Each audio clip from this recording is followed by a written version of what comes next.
E aí pessoal, aqui é o Otário, consultor e suporte técnico da Irmãos Alfates.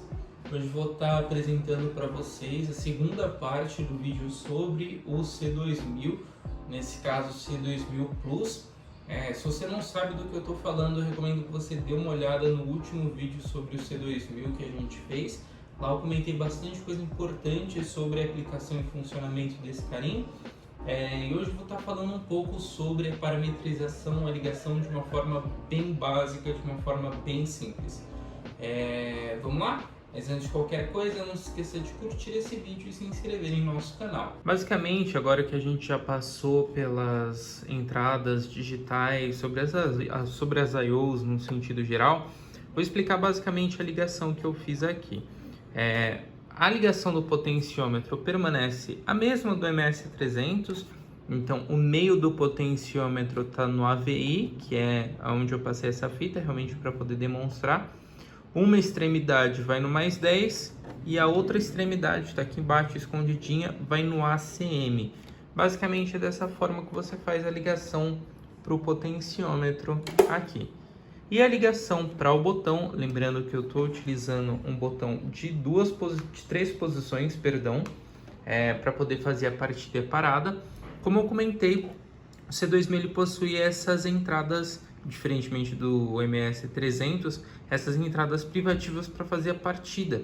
Então, se você ligar direto um contato entre o DCM e o FWD significa forward, significa que ele vai girar no sentido horário, e o REV significa o contrário, significa reverse, e ele vai fazer o motor girar no sentido anti-horário. Basicamente são esses três fios que você vai ligar para poder fazer essa ligação, para poder fazer a partida e a parada através de uma chave, e o potenciômetro aqui do lado. Aqui você pode ver como fica a ligação. Aqui na parte de cima eu tenho esse fio que está vindo do DCM, eu estou jampeando ele para o meu outro bloco de contato.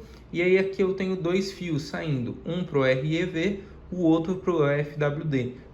Implicando que uma hora o motor vai rodar para um lado, a outra hora vai rodar para o outro lado. E quando minha chave estiver no meio, não vai ter contato nenhum, o motor vai estar parado. Agora que a gente está com as ligações feitas, a primeira vez que você energizar o inversor para poder fazer a sua parametrização, você vai se deparar com essa tela.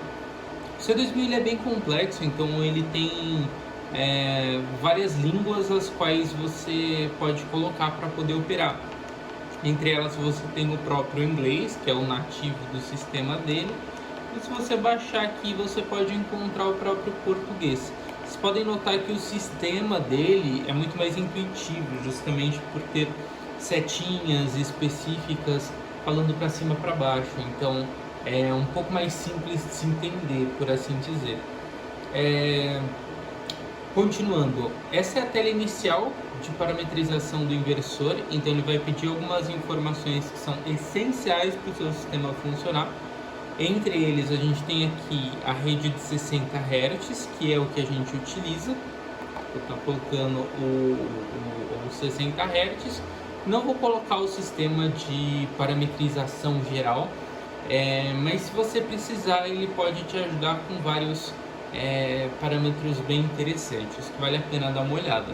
Nesse caso vou só colocar para sair da ajuda e depois em terminar. Essa é a tela inicial dele. Se eu resetar ele agora, ele vai estar aparecendo isso dessa forma. Essencialmente, com esse tipo de ligação, você consegue fazer seu sistema funcionar simplesmente com dois parâmetros, que é a alteração da frequência e a partida e parada. Para chegar nesses parâmetros é bem simples. Eu vou apertar aqui o botão do menu, vou acessar aqui o submenu de parâmetros, e aí eu vou procurar os parâmetros que eu vou trabalhar. O parâmetro para você poder fazer a alteração da frequência é o 0020. Como já expliquei nos outros vídeos, os parâmetros da delta funcionam de duas formas. Você tem os dois primeiros dígitos, que representam o grupo a qual ele pertence, e os dois últimos dígitos, que representam o parâmetro dentro do grupo que você colocou nos primeiros dois dígitos. Basicamente é isso que a gente vai fazer. Se o parâmetro que eu estou procurando é o 0020, Eu vou acessar aqui o grupo 00 e vou baixar aqui até encontrar o 20, que é o parâmetro que eu estou procurando. Aqui. Ele já dá a descrição do próprio parâmetro. Se você for colocar, ele tem referência da frequência, que é um FREQ aqui. Se você acessar ele e colocar ele para cima até o 2, você vai ter entrada analógica. Se eu estou usando um potenciômetro, então ele está usando a entrada analógica dele. Vou dar um Enter. E o outro parâmetro, ele está logo em seguida, é o 21, o 0021, como dá para ver aqui em cima. Ele faz o controle da partida e da parada. Basicamente, eu só vou precisar colocar que a partida e parada vai estar sendo feita externamente. Eu vou subir aqui até o 1, ele tem terminal externo. Vou colocar nele, tá tudo certo. Pronto, basicamente com esses dois parâmetros, ele já vai funcionar. Algumas coisas que não foram colocadas aqui, que eu propositalmente não comentei, mas é muito bom falar por cima, é o tempo de aceleração. Se eu partir o motor agora, mesmo que ele esteja programado para poucos hertz, note que ele vai até 60 Hz, que é o limite que a gente colocou. Mesmo que eu deixe ele para baixo, vamos dizer nesses 18 Hz, a partir do momento em que eu dou a partida, note que acendeu a luz do run, significa que o motor está rodando. Acendeu a luz vermelha, quer dizer que ele está rodando no sentido anti-horário. E aqui você consegue ver a frequência subindo até a aceleração que você colocou. No caso de 18.87, 18.88 aí. Se eu desligar, você vai ver também que ele demora bastante para poder chegar no zero. Enquanto isso, o verde ele está em piscante, significa que o motor ele está em uma rampa, seja de aceleração ou desaceleração, por isso ele fica piscando. Quando ele chega a zero, ele desliga.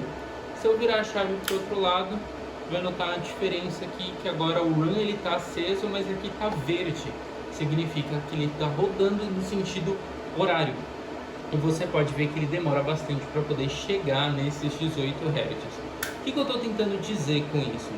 Que o tempo de aceleração e desaceleração nativo dele vem para 60 segundos.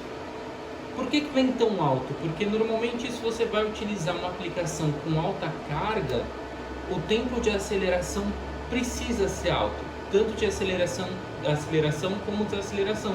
Senão ele dá erro, porque você pode ter um erro de sobrecarga. Então é por isso que ele vem com alto tempo de aceleração e desaceleração, e é por isso que nesse caso eu não vou estar mexendo nesse parâmetro específico, ok? Bom pessoal, o vídeo de hoje era isso mesmo, era bem simples, como eu comentei na introdução. Era só realmente mostrar como funciona a parametrização bem básica desse inversor. Como eu já disse também no começo, eu recomendo que você dê uma olhada nos outros dois vídeos que eu fiz sobre os inversores da Delta, tanto o ELW como o MS300. Então, a compreensão deles ajuda bastante a entender a base desse inversor que a gente tem aqui na frente. A gente tem a pretensão de fazer um vídeo um pouco mais complexo, falando sobre todas as funcionalidades desse inversor, principalmente sobre a utilização do CLP e do seu software, como ele tem todo um sistema de comunicação e precisão e segurança, então ele faz muito bem esse tipo de situação. É por isso que a gente vai estar utilizando esses softwares para parametrizar, para poder analisar dados e afins do gênero, mas isso é um vídeo futuro realmente. Enfim, não se esqueça de curtir esse vídeo, se inscrever em nosso canal. Se restou alguma dúvida, comentário, sugestão de vídeo, pode deixar nos comentários e até a próxima.